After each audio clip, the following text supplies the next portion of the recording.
I'm so pleased today that I'm speaking with Bill Guess, who is the General Manager of B.B. Barnes, which was formerly Willie's Garden Center.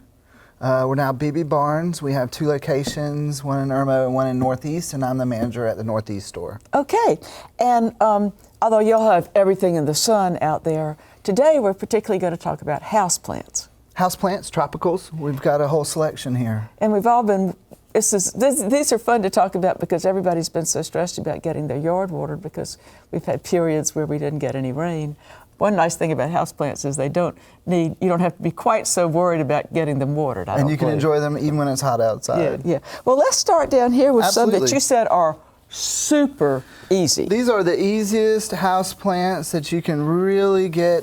These are commonly known as snake plants. Mm-hmm. You can see they're kind of snake looking. They don't need much light. They don't need much water. And they can stay in a pot for a very, very long time. Even if I've got one that looks like I've just been worried, like it needs to be separated. They do not mind being root bound. They really like it. If you look at this one really close, you can kind of see where it's starting to bulge the pot out. Oh, look at that. That's perfectly fine. I do not repot mine until they are busting the pot out. Wow. They are perfectly happy being just really tight in there. And how much water? Very rarely. It kind of depends on how much light you're giving them. But mine at home, I only water them on holidays. They get water at Christmas and 4th of July and Easter. If it's a holiday, I may give it a little bit of water, but basically they're on their own. Okay. And I guess the soil gets so dry that you really need to let the water, put it like in the kitchen sink and let it drip on it or something so that it can really absorb the water and rehydrate the soil. When I do water them, I water them 3 times. You water once to sort of get the soil going, and another time to make sure it does get wet when you water it, but then a very long time until the next watering. Okay, and this one, the color is so beautiful. So these are only 3 different ones of the same plant, but you know, there are hundreds of snake plants that all have basically the same characteristics, and they all are very easy to maintain. I think you did a real nice job matching this plant with that kind of glaucous leaf with this beautiful. With the blue. Yeah, that's Absolutely. really handsome. I like that a lot. Okay, snake plants, we're not going to worry about you. Don't need to worry about those. We also have a euphorbia. This is a milk cactus. Also another plant that can go long time without watering. This was my first house plant as a kid. My mother gave me her house plants when I was 11, and it gave me a book and one of these, and I grew it from something about this size to about a 6-foot tall plant over the years.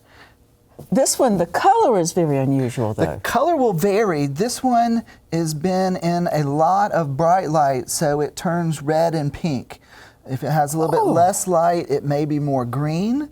And also, sometimes in less light, you'll get some leaves that actually form on it also. My goodness. And now if it gets too tall for your space, if you had it at your desk at work, can you cut it? You absolutely can cut it. When you cut it, you would want to leave it just laying on a paper towel or something for a few days and let a scab form on it. And then you would just be able to stick it right back in some soil. It would put out roots and you'd have another new plant. All right. And with light, you said it can vary how much they need. I doubt if any of them want to have the sun blazing on them through a window. That would be too much, I imagine. He would be able to take that. One of the few, some of the succulents can take that direct light, and he would be okay with that. Okay. He actually can go outside for the summer. Oh, really? And be perfectly happy. Okay. Now these fellas are tropical. Tropical, these are all bromeliads. All 3 plants across here are all bromeliads. They would grow up in a tree, maybe where the trunk and a limb intersect, leaves and different things fall in there, and that's where they would normally grow, is in that leaf matter. So they're normally up in the air. And they get all their water, these leaves capture the water, is that correct? A lot of the water that they use does wind up down in the middle, and This is also a source. They have little African tree frogs that will live down in that little water source. They will actually have their tadpoles down in that water source because they're in a rainforest where it's constantly. This is the whole environment for that frog. animal. Yep. That's just a lovely Up story. in a tree. Wow. And even this one is the same. This looks so plant, different. but quite a bit different, but in that same family. And this one has flowers on it, quite lovely. The blooms are beautiful on this one in yellow. Many of them bloom just down inside. Some have spikes that stick up out of them. But this one has beautiful yellow flowers. And this fellow hadn't seen dirt since the beginning of time. No soil. This one you would take him and put him in the shower or put him in your sink, hose him off, get him nice and wet, and then put him back on his little log, and he's perfectly happy just to live like that. That is truly amazing. And even the container. Tell me about this fascinating container. This is a trunk from a cactus, and these little holes around the outside are where the spines would come out. And as they naturally die, they cut them into pieces and they make lovely, holders for these kind of bromeliads. That was really fun. That's one of the coolest things I've ever seen, except for the frogs and tadpoles swimming around in there. Okay, now we talked a little bit earlier, and this is something that's really fun. So mother of thousands or mother of millions, it's a calantio. And what happens with these guys is their propagation method, they form little tiny baby plants at the ends of their leaves here. At first I thought these were flowers, but actually it is a plant. It's a whole nother little baby plant. And so when you have this growing, on the ground underneath it, you will see hundreds of little baby plants growing underneath there. And this is a very low water plant, and I took some of those little babies and dropped them in this bottle, and I water them very sparingly. This is sort of an experiment. And now this was from a different cultivar than this, I think. Similar. This is another similar plant. Okay. This one and this one are the same. Which is hard to believe. So you've got some of the little tiny things that were ready, and put just a drop of soil in there and dropped them in there. Correct. 7 years ago. So I only water these maybe once a year, twice a year, something like that. Come on. But they're able to survive, and they've done quite well. I'm pushing them to the limit of their capability, but this is a prime example, really, of things need to dry out. We see probably the most common problem that we see is overwatering in houseplants. The environment in your house is not exactly pulling moisture out of the air. You're not having as much sun. You tend to overwater. Most things you want to at the very least, feel the top of the soil and make sure it's dry before you water it again. And so this and this are the same cultivar. Same plant, same exact plant. I believe they're from the same mother. And this one I did water, this one I did not water. But how often do you water this fellow? He gets a lot of water, maybe once every 3 months. That is just way too cool. Now, will he start to make some little babies somewhere? He does have a couple little babies on there. I may have fallen off. He also will just start shooting out roots where he lays down. It's a very tough plant. He's ready to grow anywhere you give him a chance. Whatever circumstances. Yes. Cool.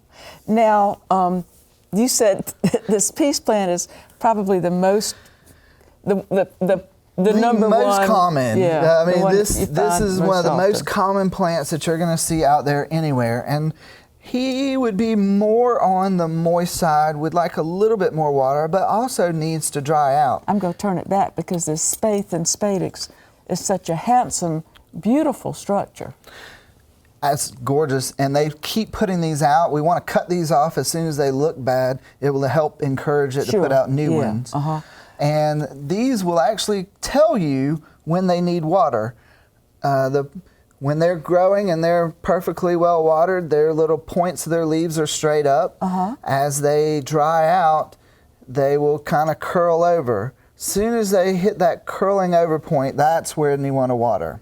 And you said this one actually gets watered more than a lot of other houseplants. More than a lot of other ones. It uses a fair amount of water, and he doesn't want to go quite as dry as some of these other things that we've been looking at. And you said if you miss that point and it gets to that point, it takes a good while to recover.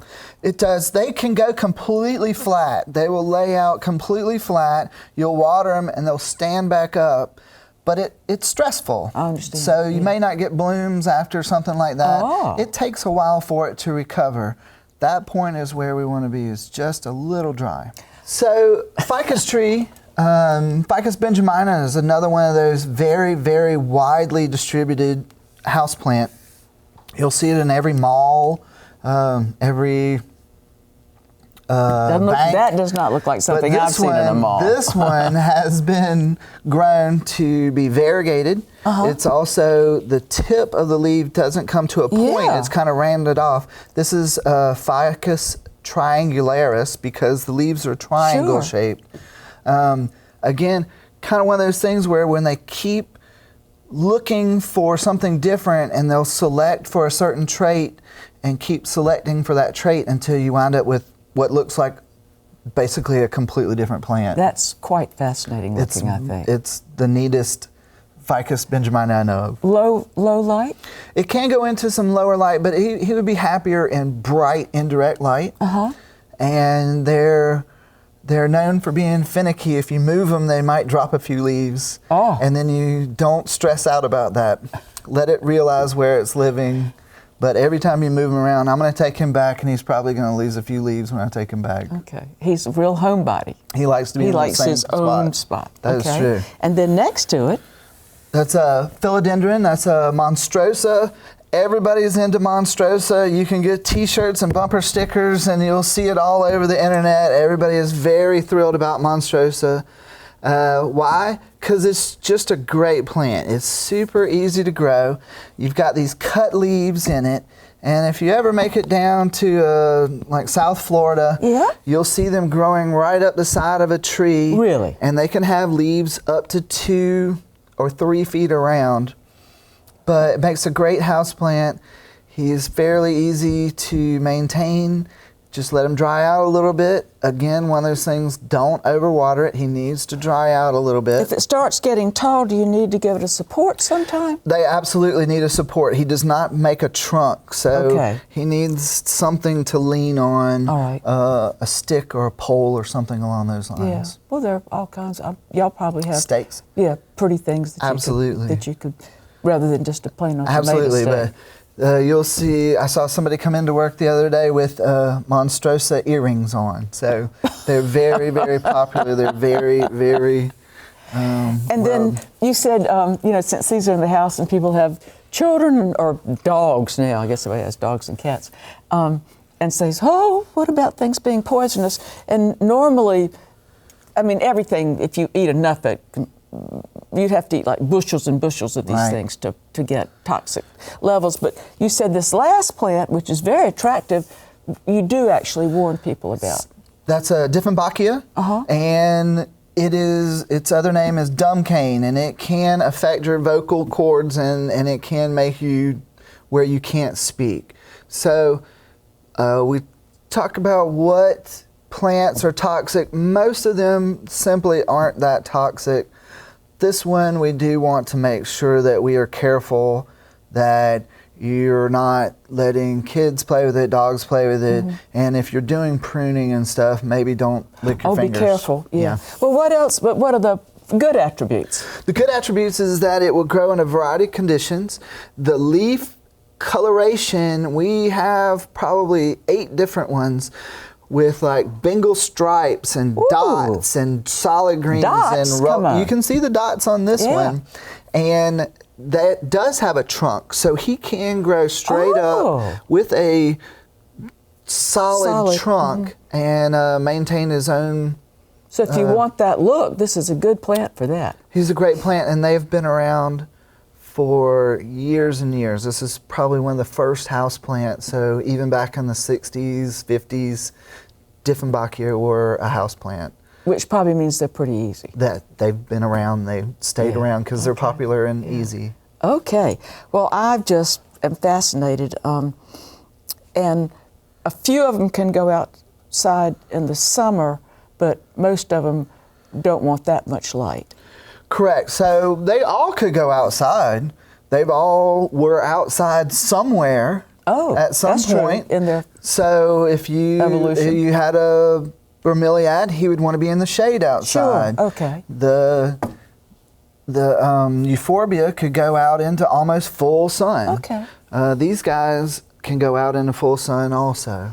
But they're going to get a lot more rain, and they might grow a lot faster, and then you might have to repot them. And there's bug issues. There's a lot of issues, and probably bigger issue is transition. So if you've had this inside all winter and you put him out for spring, he can burn just like you going to the beach for the first time.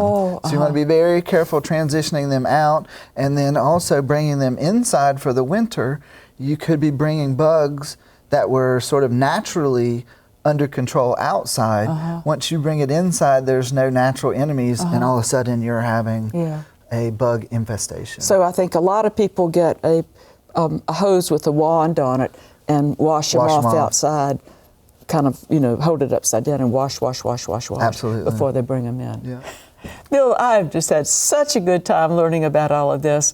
And if people want to see you, where's your location again? We're on Two Notch Road, right near Brickyard Road. And I guess you've got websites and all that kind of We've stuff. got bbbarnes.com, and you can find both locations there, our hours, and ask us any questions that you might have. Okay. Well, thank you so very much for sharing this information. Thank you.